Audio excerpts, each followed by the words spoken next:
I'm Scott Allen Miller, and January is kind of an unofficial Become an Expat month. More people than ever are thinking about what it would take to become an expat themselves and discover what the world has to offer as far as living abroad, whether it's long-term travel, digital nomadry, or finding a permanent home, or possibly for retirement, maybe to raise a family. And so we already did a video on the 10 most interesting places you may not have thought about that you could move to today. And today we're going to continue that with 10 more less known countries that you could consider becoming an expat in. If you're new to the channel, welcome. We normally do content about Latin America, relocation, expating, tourism, and such, especially in Nicaragua, but we are very focused on the tools and the knowledge for becoming an expat anywhere in the world. So today we're going to take you to 10 more interesting places. If you haven't checked out the first video, be sure to go watch that as well when you're done with this one. I think we got a lot of good choices in there, and subscribe to the channel for continuing information about how to become an expat, what it takes, what you might need to consider, questions you may have. And we have a great community here, so consider getting down in the comments, asking any questions you have. We even do live streams most Thursdays, so you can get in and talk to everyone. And with that, we're going to get to today's list right after the bump.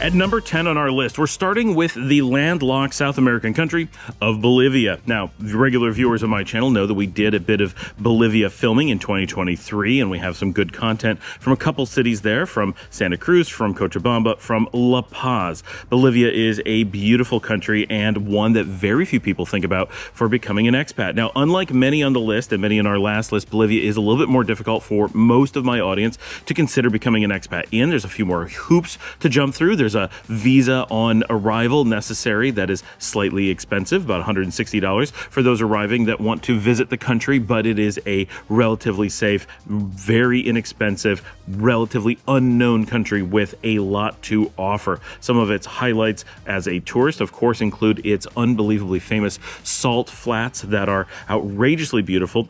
Bolivia is really marked by its incredible mountain and desert landscapes, so you're going to find a lot of that. That's what people tend to focus on, especially the high altitude living. If you're looking for very South American with that cooler temperature, Bolivia tends to deliver on that pretty well, especially in its giant capital city of La Paz, which is the highest city in the world that you can live in. And so a lot of people like to choose it for that reason. In the east, you also have the Amazon basin. So you have a lot of variety within a single country, but you don't have a coast. However, you do have relatively close access to a lot of coast in neighboring countries. Bolivia has really interesting cities like Sucre and Cochabamba, Santa Cruz de las Sierras, and of course La Paz as main attractions, but there are lots of small villages and alternative living throughout the country. Rough terrain does make moving around the country a little bit more difficult, but being in the heart of South America gives it relatively close access to a vast majority of the continent's resources.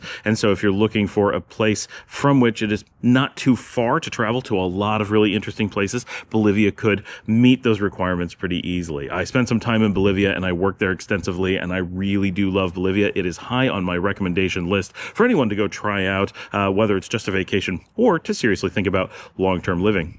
At number 9, we have a country that's a little bit better known, but still too many people overlook it, and that is the Southeast Asian powerhouse country of Vietnam. Vietnam is generally known to be the overall least expensive major destination that you can live at in Southeast Asia. It comes with a lot to offer. Really giant cities, a high population, lots of resources, easy access to a majority of Southeast Asia with minimal effort, very low cost of living, very safe, and a lot of different cultural regions, so you can explore the country and find what fits best for you. I've not lived or traveled to Vietnam myself. My wife did last year, and I have friends who have lived there and have many wonderful things to report about it. It is a highly recommended country by everyone I know who has ever been there, and all of the stats give it a really good, what we consider an expat safety rating, meaning it is a safe choice for expats, that the things that are going to potentially get you in trouble,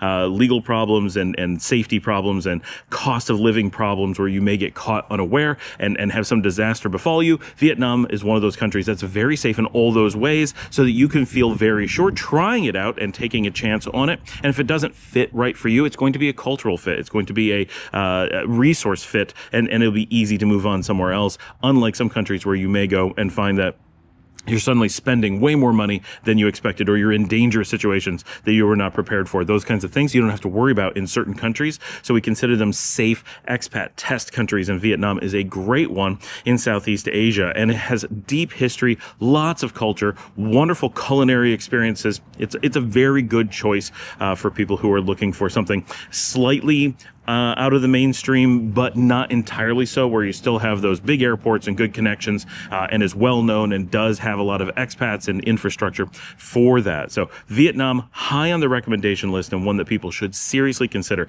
And it's part of one of the major regions that are best for the majority of expats. We have a couple really big hotspots for that, which include, of course, Europe, Central America, and Southeast Asia. These tend to have really good low cost, high safety, and ease of access for a lot of expats to move into. So they're very high considerations for that reason. As regions, and Vietnam is a great one within one of those regions.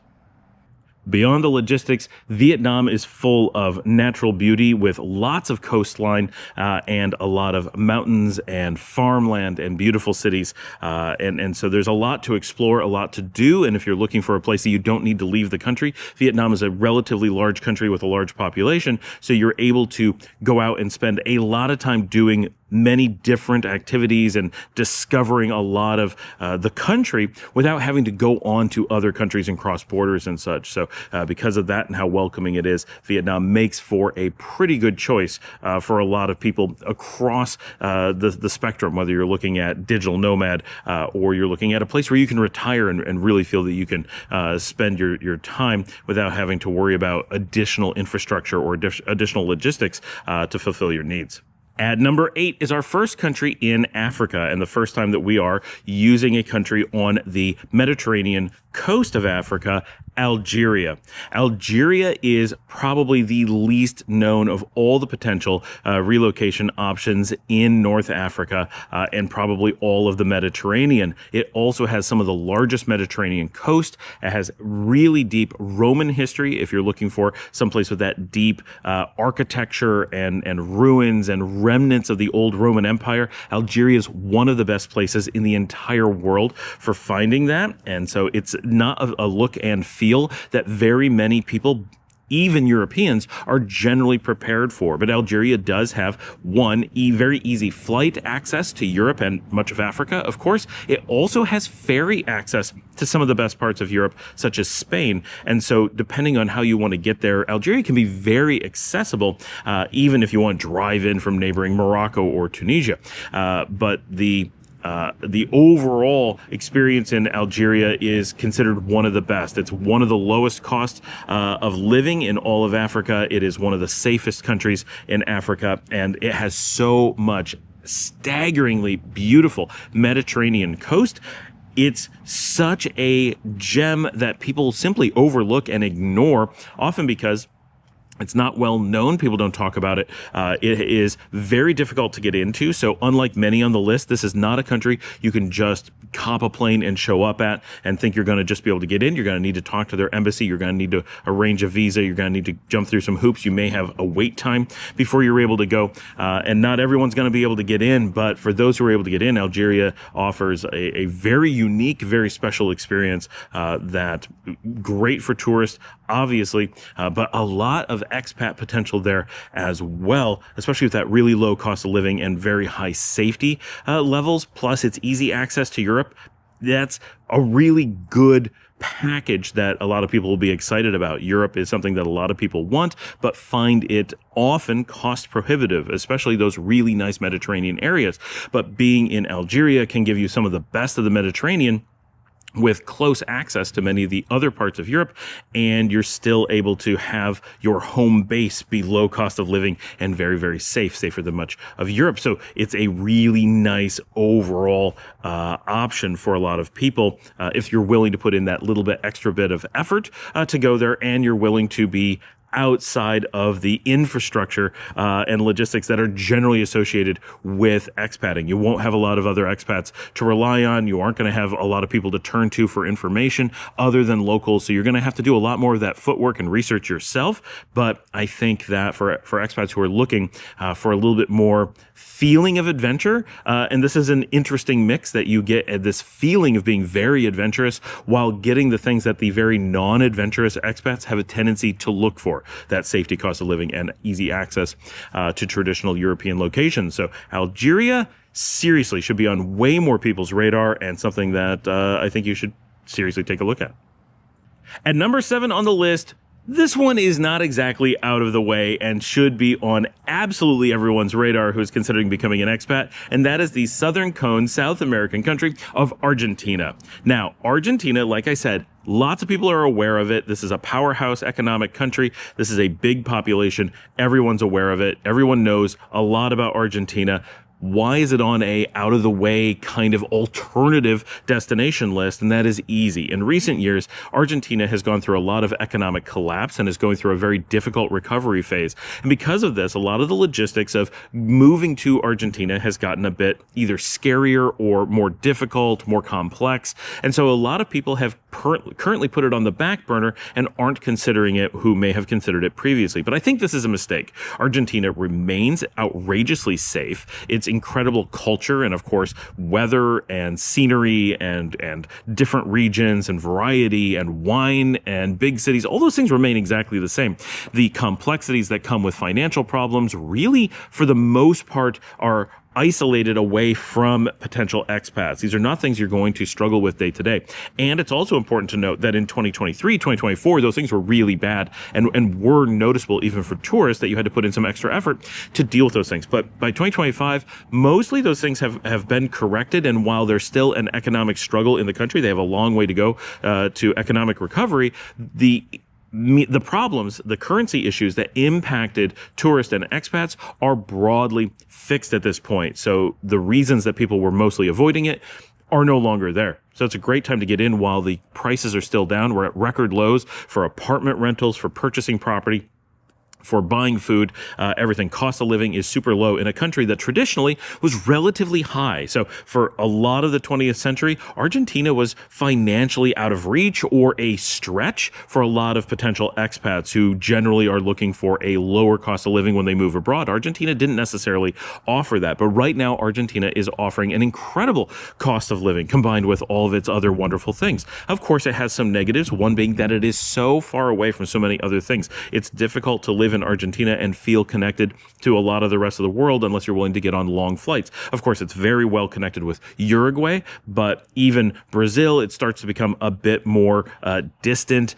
Paraguay is there, but a bit more distant. And depending on where you live, you can feel connected to Chile, but maybe not, right? You generally only get one or two countries that you're close enough to feel any connection when in Argentina, because it's such a big country and so far south. And of course, in the far south, it's just out in the ocean. So it's very isolated, but it has lots of beautiful coast. It's one of the best big cities. It is the most European feeling of any country in the Western Hemisphere. So this is a big one. If you're looking for a combination of European culture and style and lifestyle, but you want the access or location or cost of living of Latin America, then Argentina may be exactly the thing that you should look at. It feels absolutely like a European country when you're in the big cities and so forth. The culture, all that stuff, like really feels like Europe. You would never know you weren't in Europe. You could easily film European movies there without a problem. But when you get out, it has the high Andes mountains. It has the broad plains, the cattle countries that you associate with the Western Hemisphere. And so it's a really beautiful, interesting, exciting mix of different things that is relatively unique. You're not going to find very much of that in very many places. And so it's very easy to find that it is exactly the right combination of things for many expats. In my personal opinion, it ranks in probably the top 3 or 4 countries worldwide currently at this time for what should be the most common answers. If you're doing your research across the globe, you're coming from North America or possibly Europe, and you're looking for just the right place for you, Argentina is hard not to have in anybody's short list. It is such a great combination of things. And I did spend some time in Argentina in 2024. We have a number of videos that are already out about it. We have some that I filmed that are not out yet, that are coming, I hope, relatively soon.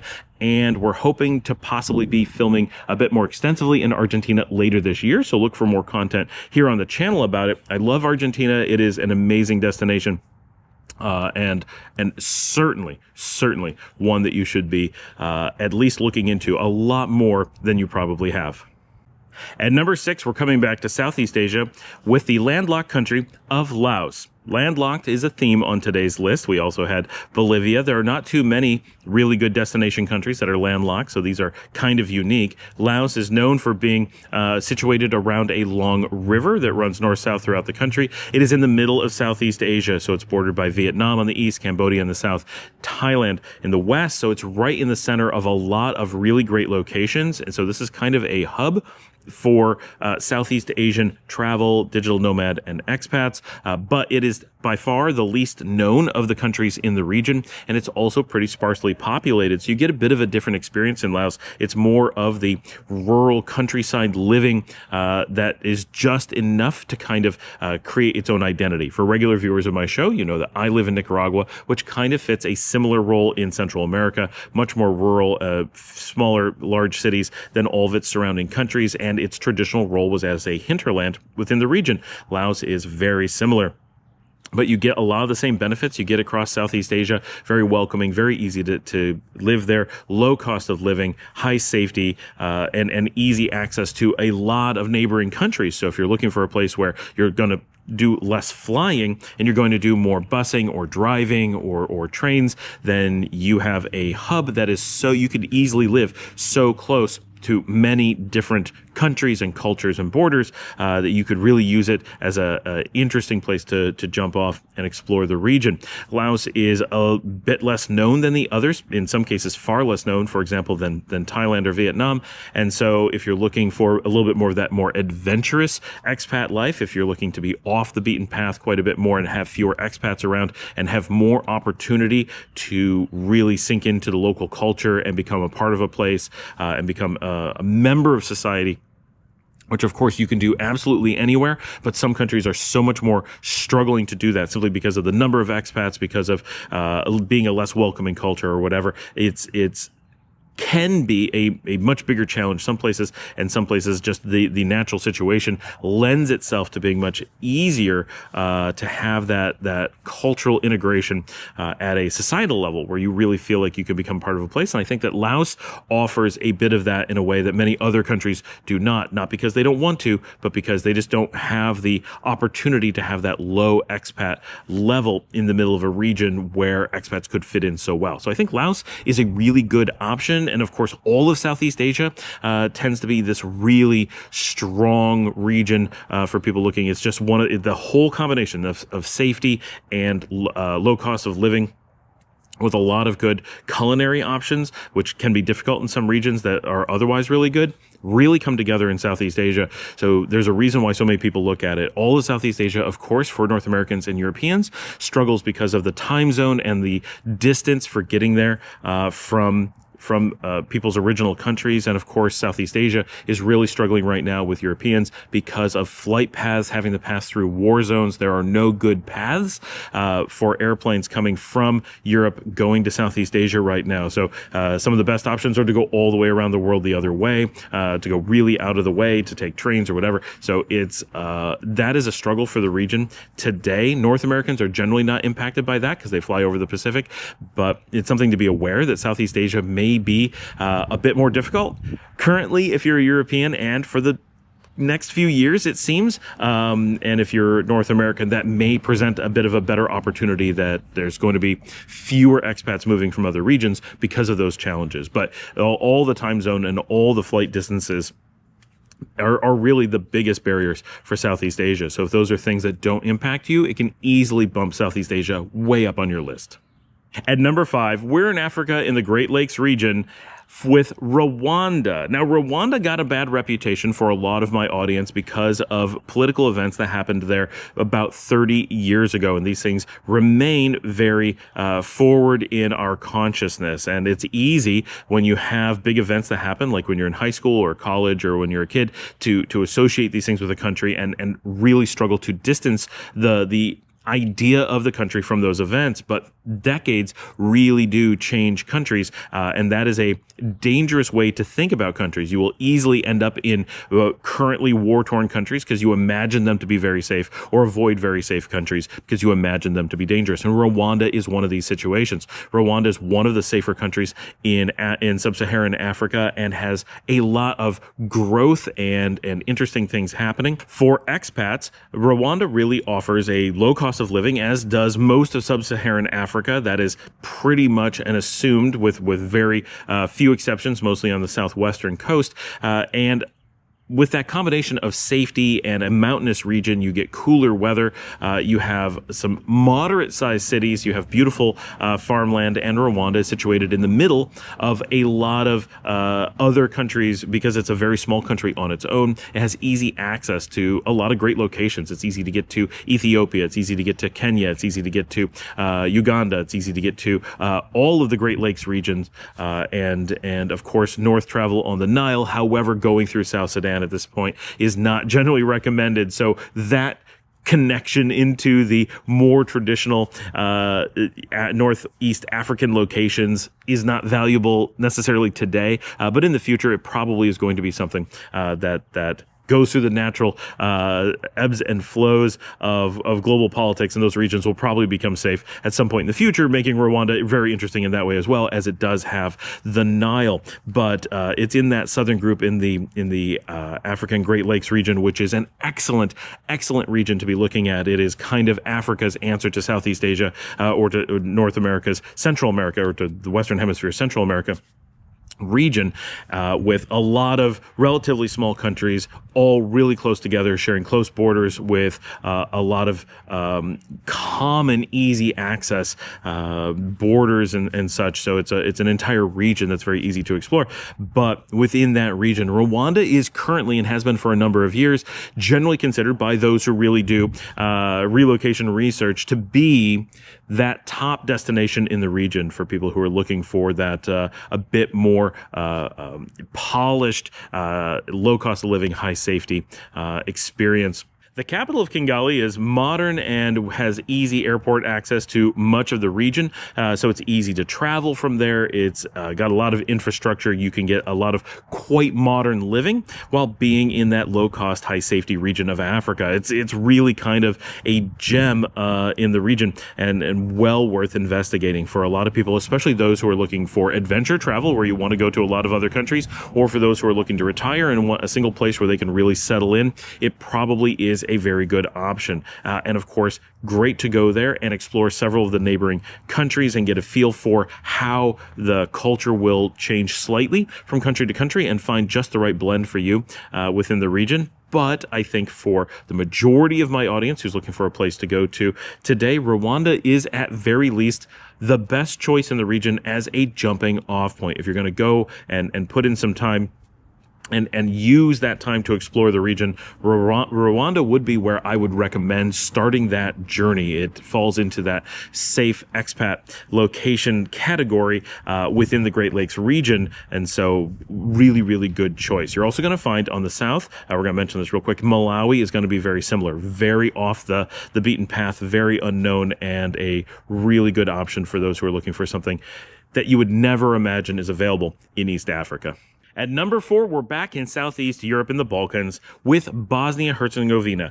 Now, this is a country that people often associate with the war that happened when I was much younger. Again, this is decades ago, and the country is very different than it was back then, and you really don't see the ravages of war outside of intentionally leaving them for living museum purposes, for tourist purposes. Bosnia is a safe, stable country on the west of what used to be Yugoslavia. It has really it's not completely zero, but it's effectively zero waterfront. So this is almost a landlocked country, but it shares open borders with places like Croatia, which have a a lot of waterfront and are extremely close. Like you could go in less than an hour from Bosnia to the water. So you can treat it as if you have water access. It's in the middle of the Balkans, so you have lots of safe and really nice countries all around it. Some of them are very interesting, some of them are less interesting, but all of them are safe and affordable. So that's again a really great region to be in. And this part of Europe, I'm going to say it again, is much of one of these these expat hotspots, like Southeast Asia, like Central America, like the Great Lakes in Africa. These are your international expat hotspots that just have so much to offer in a small region. So we're going to do an episode just on those hotspots coming up sometime, hopefully in January, because this is the month of expatting, and we want to get people the information they need to make those decisions quickly and effectively. So we're going to do that. But the Balkans are amazing, and I got to spend some time in Bosnia a couple years ago and fell in love with the country. And one of the few places that we traveled to, and instantly my whole family was like, this is totally an option for us. This is a place we would absolutely be happy living in. The capital of Sarajevo is one of my favorite cities to visit. It is spectacularly beautiful, very welcoming. All of Bosnia is very mountainous, so you get kind of an alpine feeling from it, but you get that Balkan culture, and the weather is very nice. You have cities of many different sizes. You have a lot of countryside to explore. There's a lot to offer in Bosnia, and way too few people take the time to go explore that region. It has too much of a memory for especially Americans and many Europeans that they really don't treat it as a good option. And I think a lot of Europeans at this point have come to realize that it's an absolutely fine option, and people go there for travel all the time and have for decades. But Americans tend to be more disconnected and don't realize how different the country is than it was during the Yugoslavian breakup wars that happened a few decades ago. So certainly a great location to check out if you're looking for a European exploration point that's going to give you, again, many options in the region. Living in Bosnia, you can, within just a few hours, travel to several neighboring countries and get that variety, get that adventure, and be off the beaten path while still having really great connections to everywhere, right? You have train and bus and airline connections all over Europe from there, so it can be a great point for exploring that part of the world as well. So definitely put it on your European list. It's one of my top European potential destinations, Bosnia in the Balkans. At number 3, we're back in South America. And in fact, we're back with most of South America with the powerhouse country of Brazil. Now, Brazil seems like it shouldn't be on any alternative or out-of-the-way expat destination list, and yet it seems like it needs to be. Very few people actually jump to considering Brazil as a place to relocate, but it is a very, very good option for a lot of people, partially because Brazil simply has so much more to offer as a country than nearly any other country in the world. It has both biodiversity and cultural diversity and demographic diversity and geographic diversity. It's literally one of the world's most diverse countries in nearly any aspect that you can come up with. It has some of the world's greatest range of time zones, of latitudinal change, of cultural change, of climatic zones. It's absolutely incredible. And of course, more than 50% of the population of South America lives in Brazil alone. That's a staggering number. It's absolutely incredible what all Brazil has to offer. Now, many people are going to think of Brazil only as the Amazon basin, which of course is a large portion of the country, but that is not what life in Brazil is typically like. Very few people live in the Amazon basin, and we would rarely recommend for expats to consider that as a place to live. Of course, you can. There are cities in the basin.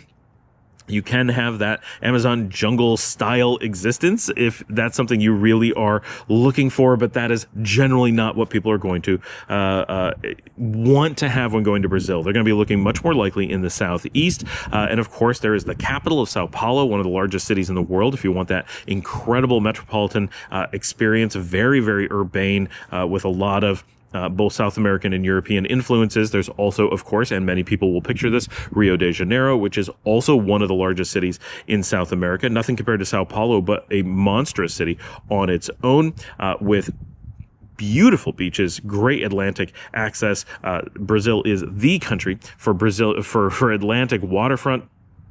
You have lots of cities that are what we would think of as strongly Brazilian, and that's not really the correct term, but they have a very, what we would consider Brazilian flair, but we also have regions that are extremely European, including regions that speak German and have German architecture, such as Florianopolis, right? You have this variety within Brazil that people really don't, I think, from the outside appreciate at all. It's especially as North Americans, I think we have a very poor grasp of just how large and populous Brazil is and what incredible variety exists within the country. You can have almost any living experience that you can imagine somewhere in Brazil. There's just so much diversity to offer, and some of the world's greatest restaurants, and you have lots of space for small villages or rural living. If you want to farm, if you want to retire on a mountain, you want to be by a river, you want to be on the ocean, all of those things are widely available with so many options. Of course, for many people moving to Brazil or looking at moving to Brazil,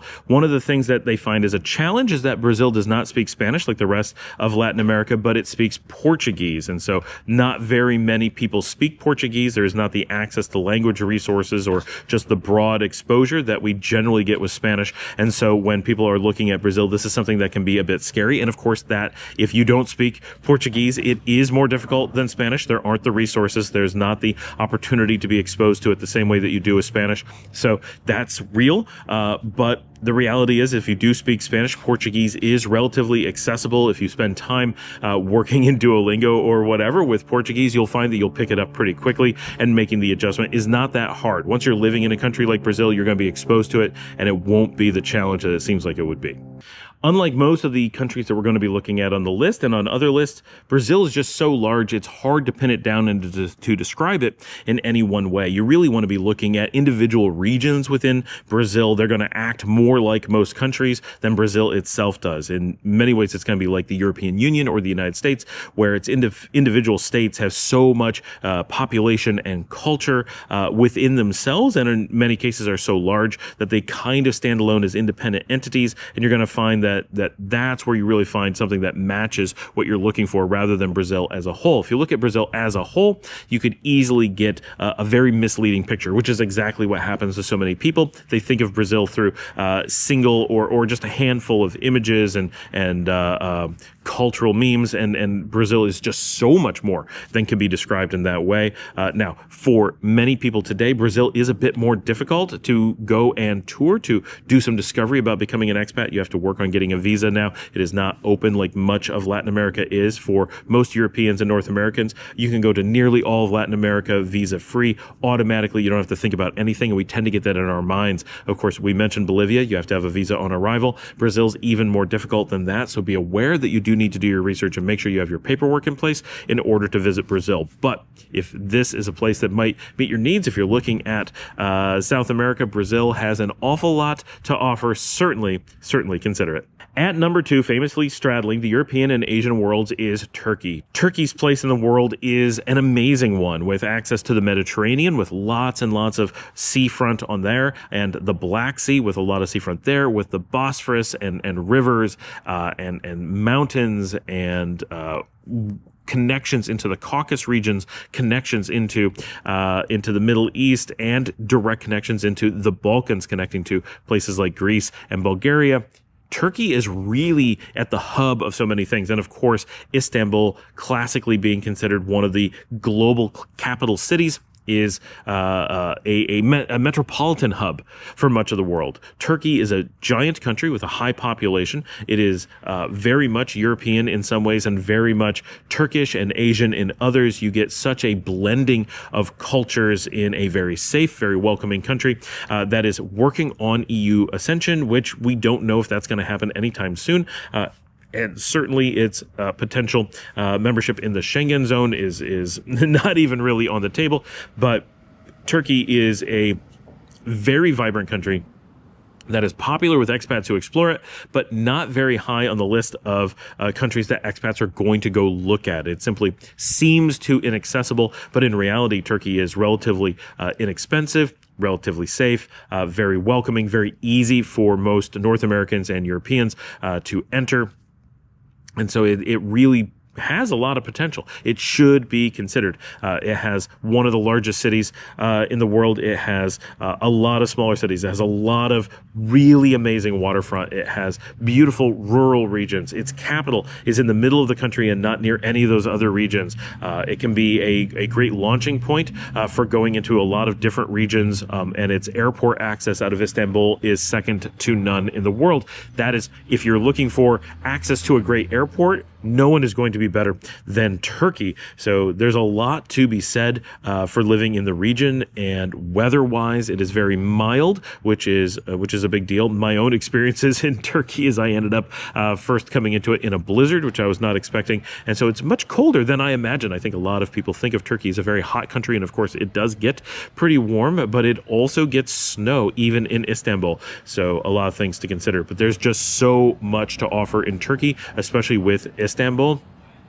If you're looking for serious metropolitan living at a reasonable price with access to absolutely everything, Turkey could be an absolute ideal location for you. And like we often say, this is a great country for using as a point to launch from for exploring many other things in the region. Now, currently, Turkey may be a little bit less desirable because of the very, very recent things happening just off their southern border. Syria, Lebanon, Israel, all those countries are right there. Syria actually borders Turkey. And while Syria appears to be stabilizing, we wouldn't recommend moving to a region that's close to that. But it's also important to mention that Western Turkey, like Istanbul or Ankara, are so far away and so isolated, so insulated from what's going on in Syria. You might as well be in a different part of the world. I would have absolutely zero concerns being in those regions. Being in a border region, obviously, you're going to get warnings. People are going to tell you that you're going into a more dangerous area, but there is no active conflict in Turkey. There's not going to be an active conflict in Turkey. That is not going to happen. Turkey is a NATO member. You're in an extremely secure area. So I know that it's easy to look at a global map and say, well, these things could spill over, or are all things in this region affected by things going on in a nearby place? And that is not generally the case. There is a slight amount of concern in some cases, but it's very much a case-by-case basis. Turkey is in no way affected directly by the things that are going on in the region, and I would not in any way let that play into my decision-making about looking at Turkey as an expat location. And at number one, you're back with me because oddly and completely amazingly, none of the resources that I use for stock footage have a single video of our number one country, which just blows my mind. At number one, El Salvador, back in Central America. El Salvador has, in the last few years, done such a turnaround from being the world's most dangerous country to being the world's safest, or nearly safest, definitely the safest in the Western Hemisphere. El Salvador is in the process of a dynamic change that is redefining what it means to be a member of Salvadoran society, and that could be a big negative for someone who's looking at relocation and want to becoming an expat and want something that they can just move into and relax and everything's laid out for them. El Salvador is not going to meet your needs today, but if you're looking for a place that is in flux, where you can be an active member of society, where you can get involved and really play some minor role in helping to define what that future culture is going to be. I'm not saying getting involved in politics, but getting involved in your local community and being a part of the overall movement towards a new Salvador, then El Salvador is absolutely an option for you because it is reasonably low cost. It's not as low cost as a lot of its neighbors because of the flux going on and because it uses primarily the US dollar. These things make it a bit more expensive, but not expensive. But with its incredible level of safety and so much going on in the country, it is a really good consideration. Also, there is a massive re-influx of the diaspora as so many Salvadorans who live abroad are realizing that El Salvador is now safe, the land that they may have fled simply for safety concerns, they now feel safe being able to return to. So this is keeping housing prices up, is what I'm told, but it means that expats quite often don't have to worry in the way that they do in many other places that they are going to dilute the local culture because they're moving in with people who are returning with that local culture and helping to shore up a continuity of traditions within the country in society, right? But El Salvador is a beautiful country, right? It has beautiful mountain regions. It has a beautiful capital city, as a few small lakes. It has volcanoes that are fantastic. It has a lot of amazing waterfront, both on the Pacific and on the Gulf of Fonseca. It is close to amazing places that I talk about all the time. Of course, it borders Guatemala to the north. And if you're in the north half of El Salvador, getting to places I talk about a lot, like Guatemala City, as easy as can be. It could be as little as like a 1-hour drive to go over there. Honduras, very accessible. Of course, it shares most of El Salvador borders Honduras. Flights from El Salvador are incredible because San Salvador is a hub for Avianca and a big connection for many airlines. So you have direct and nearly direct connections all throughout North America, Central America, and even into South America, all out of your local airport at San Salvador. So that's a really big deal. This is a launch pad country. So if you're looking for a place where you can explore the local region that you're just driving into, including my home country of Nicaragua, or you're looking at going farther afield and you want to be able to fly there, El Salvador has your back. They are there, one of the best possible options. Now, one of the reasons that people are concerned and maybe hesitant on moving into El Salvador is twofold. One is there's just a bunch of unknowns. There's so much about society at every level that is in flux. What are businesses going to look like in the future? What is tourism going to be like in the future? What are land prices going to be like in the future? How populous is the country going to be? These things are really unknowns at this point, because so much is changing. It's hard to really describe just how dramatic the changes that have happened in the last few years are. So people are nervous that they may make decisions today and the country just doesn't resemble what they fall in love with tomorrow. Of course, that's a consideration. But also, I would say to a lot of those people, unless you are really struggling with the ability to move again in the future, if it's something that fits your needs today, take the chance on it. Don't give up the right place because you're concerned that it'll turn into the wrong place tomorrow, unless you have a really strong reason to believe it's going to change in a way you don't like for tomorrow. If you move to El Salvador today and decide that it's not for you and you want to try something else, moving to Guatemala or Nicaragua is as easy as throwing your stuff in a car and driving over the border, and welcome to your new home within the CA4. You haven't even crossed a hard border, and you can try out those countries, which are slightly different, right? But we all share a lot, of course. And the other big concern, the biggest concern, right, is that the safety issues that are fixed today may not remain fixed. And a lot of people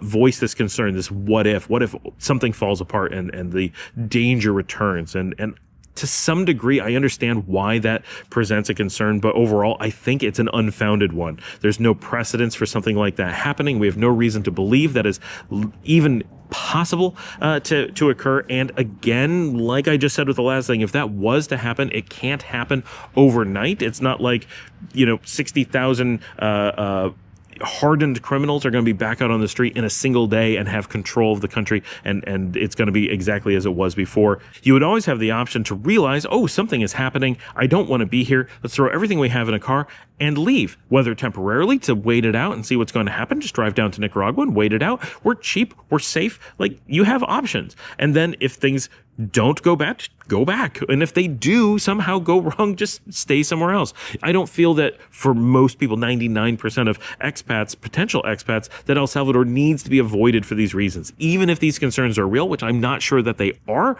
then I don't think that they're real in a practical sense. They're not things that actually pose a threat. It's a twofold emotional argument that people tend to make for themselves. One, that this scary thing could happen, which is unlikely, and two, that if it did happen, that it would somehow actually impact them. If you're a Salvadoran and you don't have the right to move somewhere else, you don't have the financial resources to have a car or to drive to another country, or you don't have the wherewithal to be able to stay in the next country that you would move to, well, then that does become very scary. Or if it's just your home and you're unwilling to leave because you have family and this is your home, right? You don't want to have to become diaspora just because something bad happens in your country. Yes, for those people, it's a real concern, absolutely. But for expats, and see my video on the power of expats, we are insulated and protected from these things very strongly.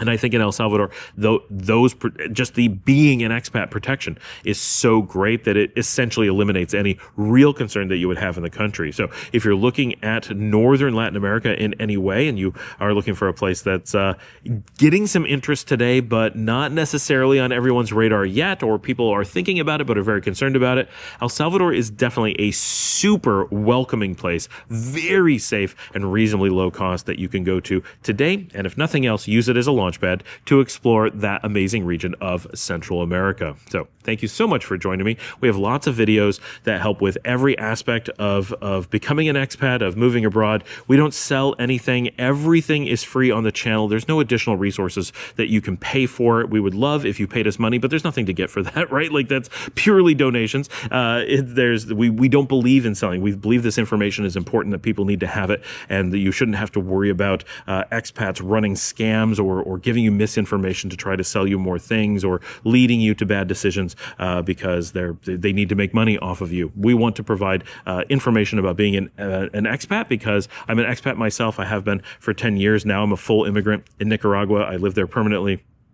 And it was an amazing experience with my family, first moving abroad to Spain, living in Europe, living in Latin America. We've been to over 40 countries. We're constantly investigating the world. We're constantly filming places that we go, but also trying to provide really good information about the places that we are, like Nicaragua and Latin America in general, and trying to bring just general information about how to be an expat, because it is difficult to find someone who is providing information on this entire process and journey and adventure who isn't trying to also make money by doing so. So it's a kind of a unique thing, and we think it's pretty valuable. So if you want to help support us for real, hit that subscribe button. That helps, right? Watch our videos as they come out. That helps. Watch another video today. Anytime you can watch an extra video and give it a like, those things really help. Leave a comment, ask a question.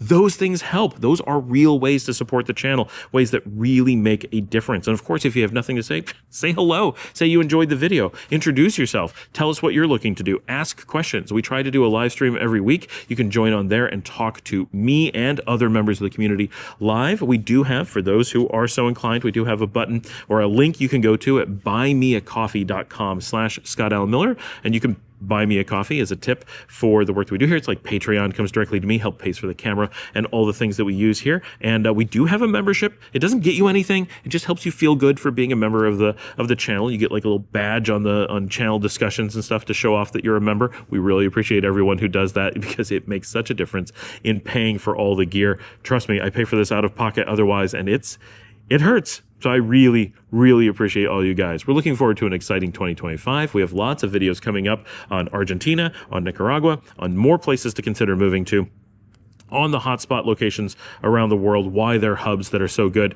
And with that, I will see all of you tomorrow.